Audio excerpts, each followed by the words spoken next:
Sobat Sabi, akhir-akhir ini banyak orang mengambil jalan pintas. Mungkin kita bertanya, mengapa sih orang sampai mengambil jalan pintas? Ada 3 alasan mengapa orang mengambil jalan pintas. Pertama, karena orang itu mengalami situasi yang kritis, tetapi tidak mempunyai kekuatan dan kemampuan. Kedua, orang yang mengambil jalan pintas, pikirannya kacau, kalut, bahkan buntu. Atau istilah anak sekarang, sedang dalam keadaan galau berat. Ketiga, orang mengambil jalan pintas karena sedang dalam keadaan keputusasaan. Kita tahu Indonesia mengalami situasi ekonomi yang semakin berat. Orang cenderung mengambil jalan pintas. Contohnya, ada beberapa ibu karena sulit membeli susu karena tidak punya uang, berani mencuri di supermarket atau di tempat-tempat tertentu agar anaknya berhenti menangis dan bisa mendapatkan susu.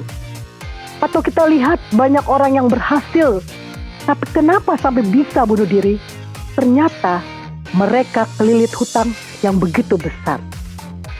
Maka pada hari ini kita harus berpikir, bagaimana caranya supaya kita tidak mengambil jalan pintas.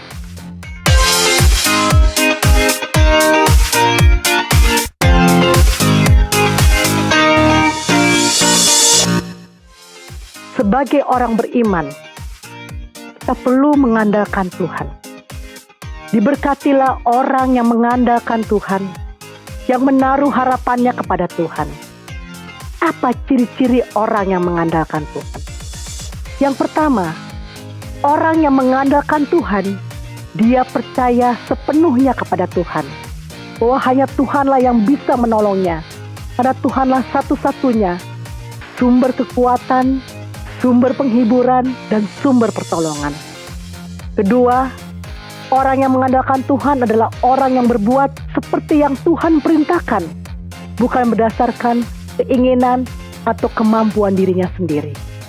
Ketiga, orang yang mengandalkan Tuhan adalah orang yang selalu melibatkan Tuhan di dalam segala perkara. Mari kita lihat apa yang terjadi dengan orang yang mengambil jalan pintas. Orang yang mengambil jalan pintas, ternyata mereka mengandalkan kekuatan dirinya, atau mereka mengandalkan kekuatan manusia. Ternyata orang-orang itu tidak bisa menolong dia, dan orang jalan pintas adalah orang yang hatinya menjauh dari Tuhan. Orang yang jalan pintas adalah orang yang merasa dia tahu apa yang harus dilakukan, ternyata dia mentok, dia tidak bisa menyelesaikan persoalannya dengan kekuatannya sendiri.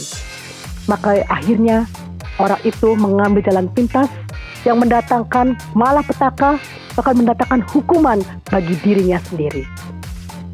Sobat Sabi, kita tahu bahwa jalan pintas adalah sesuatu hal yang tidak baik, yang melanggar kehendak Tuhan, bahkan tidak berguna buat kita. Mulai hari ini, berhenti menjadi orang yang mengambil jalan pintas. Kita ubah sikap kita. Jangan melakukan sesuatu yang melanggar kehendak Tuhan. Jalan pintas bukan sikap yang benar. Jalan pintas bukan sikap yang dikehendaki Tuhan. Mungkin kita merasa tertolong dengan jalan pintas, tapi ingat, sifat pertolongan jalan pintas hanya sementara, tetapi begitu banyak resiko yang ditanggung, bahkan mendatangkan malapetaka ketika kita tidak memikirkannya terlebih dahulu. Jalan pintas hanya membuat kita semakin terbelenggu dengan masalah dan masalah, bahkan membuat kita mendapatkan kesulitan yang lebih besar lagi. Mari kita berhenti jadi orang yang menjalankan jalan pintas.